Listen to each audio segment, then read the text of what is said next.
take Bermuda for Montego Bay, Jamaica.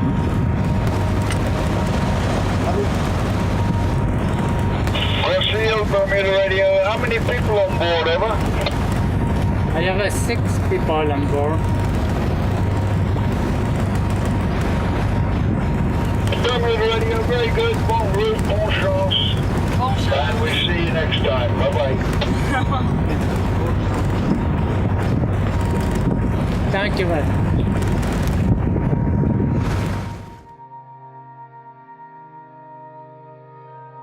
Embrasé 1000 métiers, de la mécanique jusqu'au championnat du monde des marques, de la réinsertion sociale sur des vieux navires, de la cuisine, chef cuisinier, avec plus ou moins de bonheur. Mais toujours, la seule chose qui m'a guidé, c'est la passion. Je pense que je suis premièrement un être de passion. Voilà, si je dois me définir.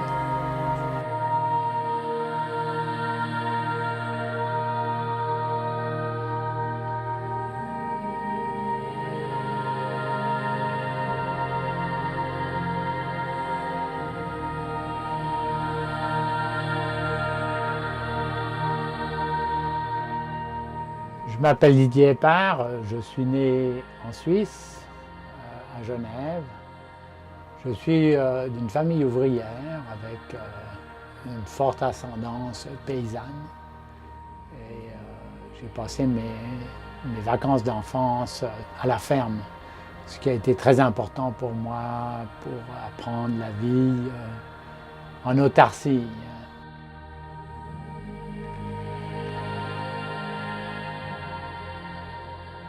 Ma passion pour la voile est venue progressivement. J'ai fait une traversée de l'Atlantique en 1977 qui m'a révélé le plaisir de la mer et surtout la difficulté humaine à bord. Mais ce qui était important après avoir réfléchi à ce voyage, c'est que j'avais découvert quelque chose d'extraordinaire qu'était la mer. Comme ça a pris comme 10 ans avant que je tombe en amour avec la mer. On m'a demandé de faire partir d'un équipage pour ramener un bateau qui avait été saisi en Martinique ou en Guadeloupe exactement.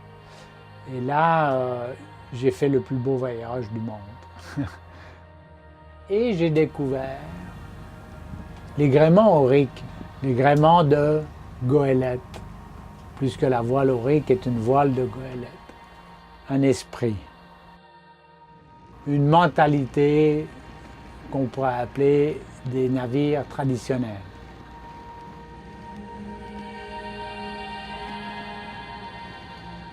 J'ai un ami qui me dit « Ah, j'ai vu un bateau pour toi ». Et c'était la Grosse Île. Alors j'ai été la voir au Saguenay. Et là, j'ai vu le bateau et j'ai immédiatement compris que c'était un voilier. Même si à cette époque-là, il n'avait pas de mât, il avait un mât de charge, mais j'ai tout de suite compris que sa coque, c'était une coque de voilier. Et je me suis dit, ah, c'est possible de faire quelque chose avec.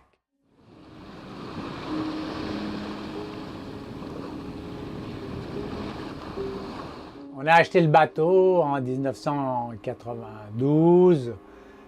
Après, on s'est aperçu que dans le fond, même si l'expertise était très bonne, qu'en fait le bateau était extrêmement détérioré et qu'on nous avait caché beaucoup de l'état lamentable du bateau. Dans tout ce mouvement-là, on s'est aperçu que c'était la dernière goélette du Saint-Laurent qui restait, la dernière goélette à quilles. La dernière vraie goélette, puisque les goélettes sont originaires du Saint-Laurent, malgré ce qu'on peut penser.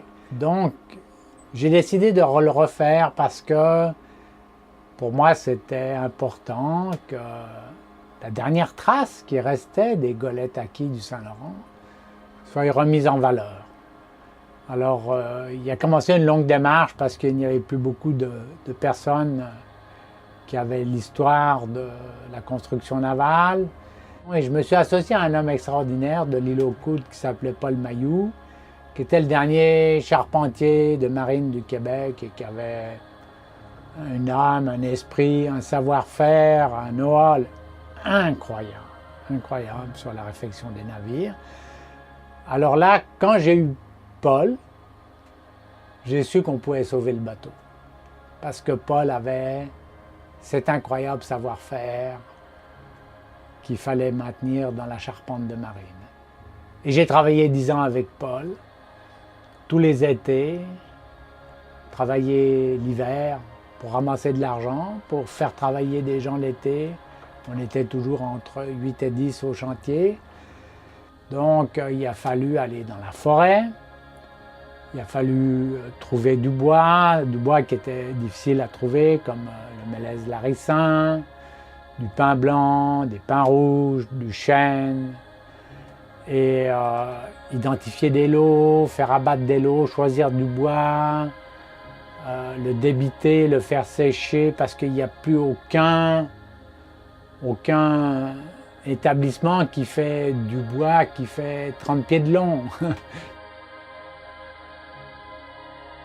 Ça a pris 20 ans.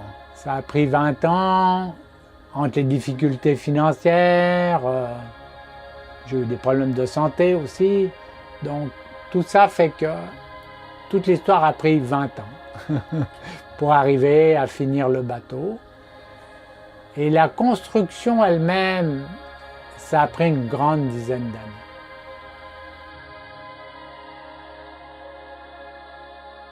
Un proverbe haïtien que j'aime beaucoup, qui dit que le manger vient avec l'enfant.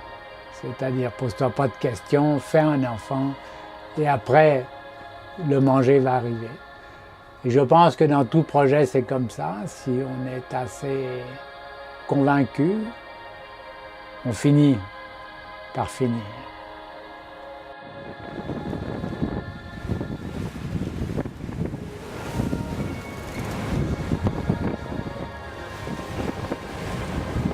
Il était important dans la préservation. C'est que si on préserve un bateau, on préserve le savoir-faire d'une époque, le know-how humain. Ça n'a pas vraiment d'importance si le chêne date de l'époque ou pas. Mais s'il est travaillé de la même façon, posé de la même façon, on a sauvegardé un savoir-faire. Et pour moi, là, c'est extrêmement important. Je dis toujours, on pourrait refaire la tour Eiffel. Bon, on la fera en fibre de carbone, il va être facile à peindre, il n'y a pas besoin de la peindre, elle ne rouillera pas, elle sera solide, elle sera même plus solide, mais ça ne sera jamais le génie de M. Eiffel. Donc la préservation commence par préserver ce qui est intangible, ok? C'est le savoir. Et après, on le met en œuvre. Et la réalisation fait qu'on a un objet qui représente le savoir d'une époque. Et c'est ça qu'on a fait avec la grosse île. Et je pense que la plus grande richesse humaine, elle est là. C'est la protection du savoir immatériel. Voilà ce que je cherchais. Et ça, les Japonais l'ont compris. Ils ont des gens qui sont des trésors vivants, c'est-à-dire qu'ils les payent juste pour qu'ils aient des disciples, pour qu'ils transmettent leur savoir immatériel. Alors, c'est le drame au Canada, c'est qu'on a souvent fait des reconstitutions avec pas les mêmes essences de bois, pas les mêmes techniques. C'est comme de l'archéologie. On se doit absolument de transmettre le savoir d'une époque.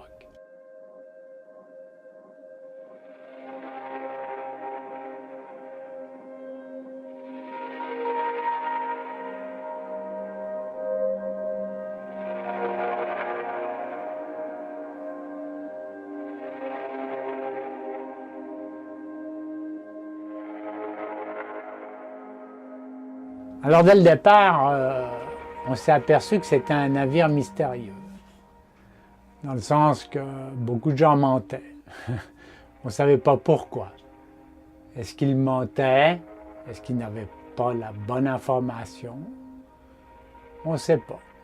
Mais tout ce qu'on savait, c'est que c'était un navire qui avait été au service de l'île de la Grosse-Île, qui était l'île de la Quarantaine, l'équivalent de Ellis Island à New York. Elle a servi à l'immigration humaine, après elle a servi à des recherches de guerre bactériologique, et après elle a servi d'île de quarantaine animale. Et tout ça, c'est très protégé par le gouvernement canadien, c'est même plus que protégé, c'est de l'ordre du secret militaire. Donc le bateau a été construit pendant la période militaire de l'île. En 2013, le gouvernement Harper a supprimé tous les registraires du navire au Canada. Et là, il m'est parvenu un document par un registraire qui disait que le navire appartenait à Sa Majesté, 100% des parts, avec les lettres d'appel. Donc, on avait la confirmation que ce navire était la seule goélette canadienne construite pour la défense. Là, on a quelques informations par Radio-Canada qui semblerait que sur l'île, on produisait des bombes bactériologiques. Tout ce qu'on sait, c'est que chaque fois qu'on a accès à des documents, ils sont caviardés noirs, ils sont censurés. Et tout ce qu'on sait aussi, c'est que le gouvernement fédéral ne veut rien savoir du bateau. Et on avait toujours cet insigne de la quarantaine qui était l'image même du bateau. Alors j'ai écrit à Sa Majesté en lui demandant si je pouvais utiliser la couronne royale et il m'a répondu. Donc nous utilisons le drapeau à bord qui est, je pense, un symbole important de l'activité du bateau. C'est ce qui reste de la mémoire d'une aventure extraordinaire qui sont les goélettes canadiennes.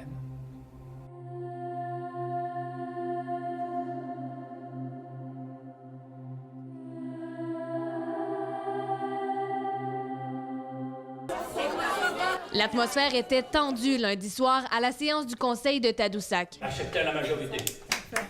Le Conseil a adopté une résolution donnant l'accès exclusif des façades du quai à Croisière AML grâce à un bail de 10 ans au coût de 100 000 $ par année. On se retrouve au 19e siècle. Le village appartient à un entrepreneur. Et ce qui dérange dans l'entente, c'est qu'en donnant l'exclusivité des façades du quai à Croisière AML, inévitablement, ça inclut cette passerelle-ci. Les autres compagnies ne peuvent donc plus l'utiliser pour l'embarcation de leurs clients. Alors c'est la partie que je trouve triste de l'histoire. Ce qui s'est passé à Tadoussac, c'est qu'on s'est retrouvés en ayant tous les permis, en ayant tout fait comme il fallait, privés de la fonction même de liberté de commerce, parce qu'il y avait un monopole. C'est extrêmement triste que le Saint-Laurent finisse à appartenir à 3-4 compagnies. Et ce n'est pas des libres marchés. C'est des gens qui se réfèrent toujours au libéralisme économique, mais en réalité, ce n'est que des chasses gardées. Donc, j'ai été forcé, à mon sens, à une immigration non voulue. J'ai quitté la Suisse pour le Québec, c'était voulu. J'ai choisi les Québécois. J'ai beaucoup d'amour pour les Québécois, j'ai beaucoup d'amour pour le Québec. Il n'était pas possible de vivre avec ce bateau-là au Québec. Les obstacles étaient partout, tous les ports qu'on a fait. Il y avait des obstacles insensés, comme ne pas avoir d'électricité au milieu d'un port, comme ne pas avoir de Wi-Fi au milieu d'un port ou de ligne téléphonique, ou toutes des choses qui sont invraisemblables au XXIe siècle. Donc, j'aime le Québec. Alors Napoléon, il a dit quelque chose qui est intéressant, c'était un grand stratège. Il a dit en amour, il n'y a qu'une seule victoire, c'est la fuite. Alors j'aime le Québec, alors j'ai fui le Québec. Alors, bon, est-ce que le but de tout ça, c'est rembourser la dette du bateau, parce que le bateau sera vraiment libre ce jour-là. Note semper liberi. Les marins sont libres. Et il y a toujours, comme on dit, deux grands dangers pour les marins et pour les navires. C'est les récifs et l'administration. Les récifs, on sait où ils sont répertoriés. L'administration, on ne sait jamais où elle est. Voilà, ça va être ma conclusion.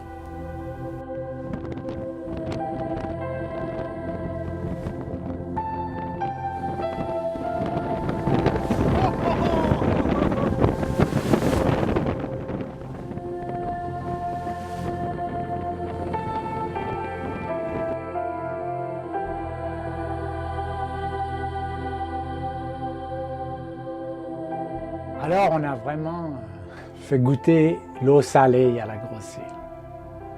On est parti, on avait le droit d'aller jusqu'au sud de New York en équipage, donc on est descendu le long de la côte atlantique. Et le bateau a révélé toutes ses qualités et quelques faiblesses. Alors sa grande qualité, c'est qu'on peut lui mettre autant de vent qu'on veut, il est capable. Il tient bien la mer. Comme on dit, bon rouleur, bon marcheur. Il soulage bien la lame. Il marche formidablement bien. Mais c'est un bateau lourd, donc il lui faut du vent.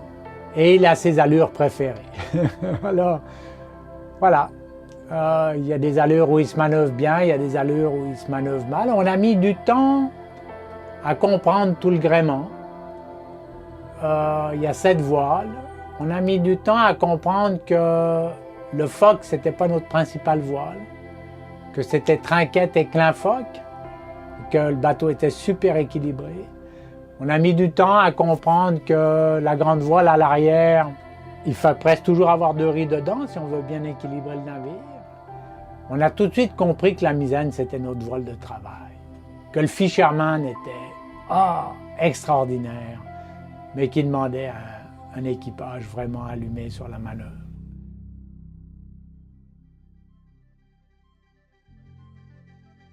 On a fait un voyage extraordinaire parce que, en pleine saison des ouragans, on en a vécu 4 ou 5. On a commencé avec Harvey, on a fini avec Maria. Et c'était assez incroyable. 3 ouragans de classe 5, l'un derrière l'autre. Ça a été vraiment toute une leçon de savoir-faire en météorologie et en savoir nautique. Le navire n'a pas d'argent, donc pas de système météo satellite à bord avec fichier grid qui rentre. On a tourné autour de Maria, où on avait on a marqué tous les jours les positions de Maria, prévues ou vraies, qu'on a réussi à avoir en faisant des mises à jour avec des navires de passage. On a eu 3 navires qui nous ont donné des situations justes sur la position de Maria et les conditions météo. Donc on en a profité pour couper en arrière de Maria. Depuis, on est parti donc des Bermudes qui sont juste là. Et là, le plan de match était de descendre comme ça et de faire comme ça. Mais Maria, ayant été un petit peu plus à l'ouest, ça nous a permis de couper dans son arrière.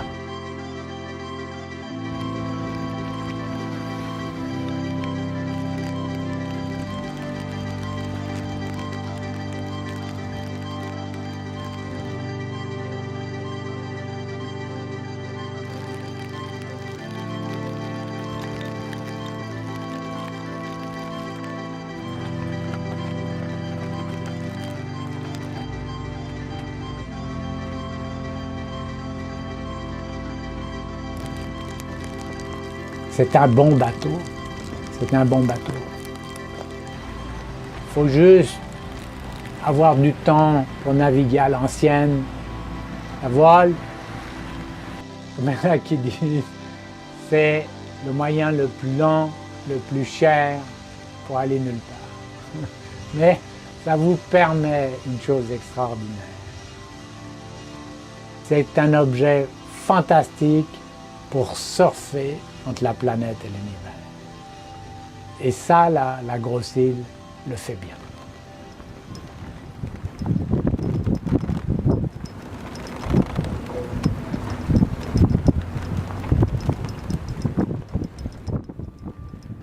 En équipage, déjà. On a eu, à 2 exceptions près, que des gens motivés, qui voulaient, qui ont participé au ship, de toutes les façons. Ça, vraiment, c'est une bénédiction. Okay? Les gens sont impliqués dans le bateau, c'était vraiment extraordinaire. En quittant le Québec, ça a été aussi extraordinaire. Dans les maritimes, on a rencontré des gens fantastiques. Le bateau n'était plus vu comme juste un gros chèque possible. Hein? Le bateau était vu pour ce qu'il est, un bien extraordinaire. Alors, ça nous a donné des choses extraordinaires. Le centre-ville à Halifax, free, gratuit, ce qu'on n'a jamais proposé à nulle part. Le quai du musée à Lunenburg, à Bar Harbor, à New Bedford, aux Bermudes. Alors ça, c'était extraordinaire de rencontrer des gens qui aiment les bateaux. Puis alors, c'est toujours des aventures humaines, forcément dans les équipages, chacun a ses forces et ses faiblesses, mais quand tout le monde est de bonne volonté, c'est extraordinaire. Et c'est aussi un peu la magie des vieux gréements. Les 2 personnes dont on s'est séparés, ils n'ont pas compris ce que c'était un vieux gréement. Il n'y a pas vraiment de hiérarchie, tout le monde travaille. C'est sûr, il y a un capitaine, mais un vieux gréement, c'est d'abord un groupe qui fait avancer un magnifique objet. Alors, je pense qu'on a... Enfin, pour moi, ça a été mon année de rêve sur la rencontre humaine. Ça s'est révélé toutes des gens extraordinaires pour le bateau. Parce que, puis je pense sur un bateau, c'est la première chose que tu dois comprendre. Peut-être le message que je laisserai aux 2 qu'on a débarqués, c'est que tu n'es pas là pour toi, tu es là pour le bateau. Tu n'es pas là pour moi, tu es là pour le bateau. Tu es toujours là pour le bateau. Parce que quand tu n'es plus là pour le bateau, il faut que tu le quittes.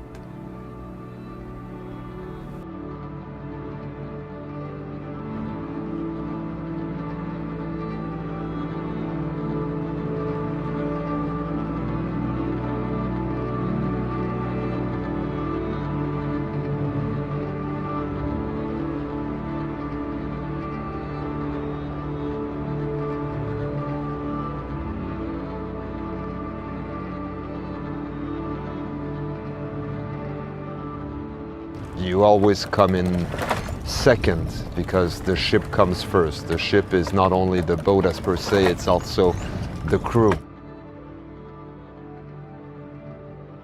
The expression is kind of cute because it says, you know, like we're all on the same boat. So all the time, the first thing that comes first is the boat, and it hasn't stopped. No day, no evening, no shift is the same as the day before. Though it's always more or less the same problems. It's always engines or electricity. We know what our final destination is, but damn, we never know when we're gonna get there.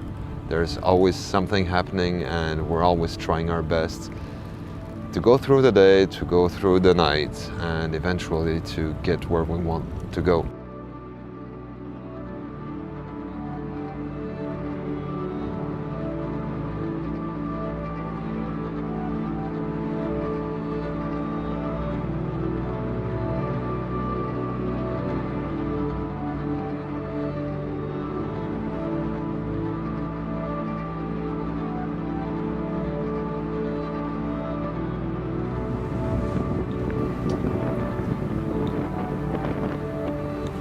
La Jamaïque, plus de 2 jours de navigation après 2 mois en mer, et on est au Caïman.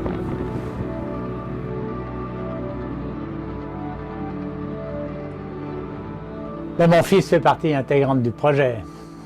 Premièrement, Il est né en même temps.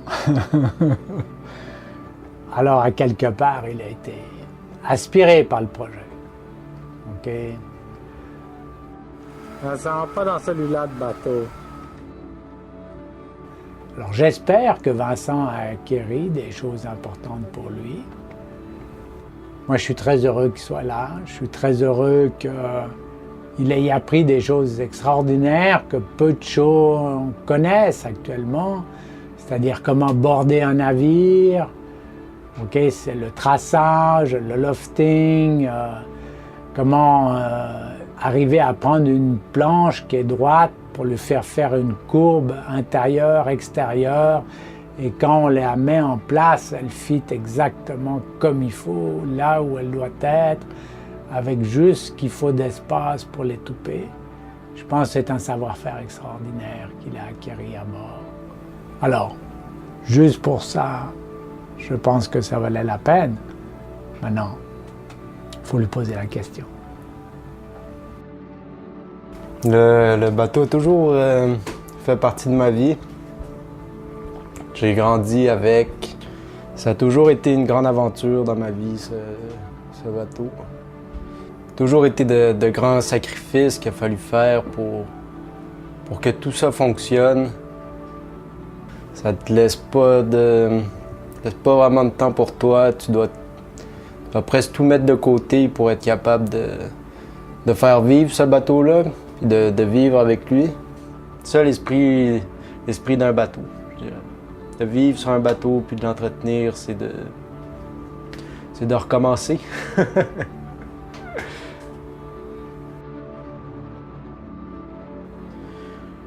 La motivation, je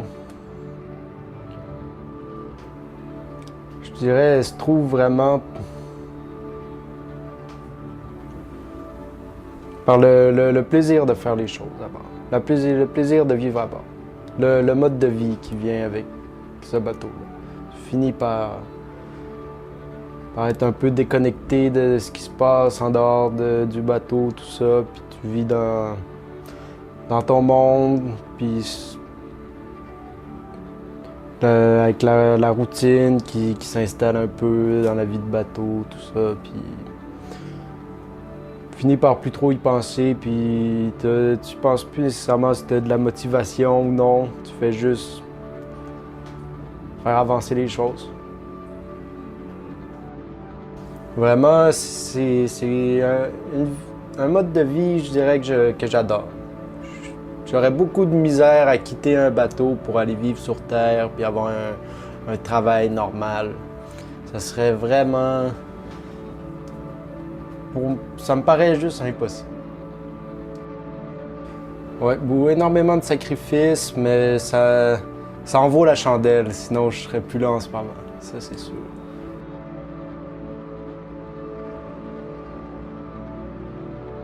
Si je me tourne vers moi, c'est 20 à 25 ans de travail non-stop pour réaliser un projet.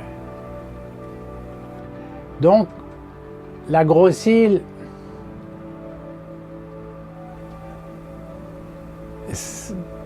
c'était ma maîtresse. Mais j'aimerais inverser la question. Qu'est-ce que je suis pour la grosse île? Je suis rien. Je suis juste le 5e propriétaire, avec l'expérience qui en est un 6e, un 7e, un 8e. OK, le bateau a représenté une part importante de ma vie. Je suis juste un passager sur la grosse île. Alors, elle est tout pour moi, mais j'espère que pour elle, je suis juste le next.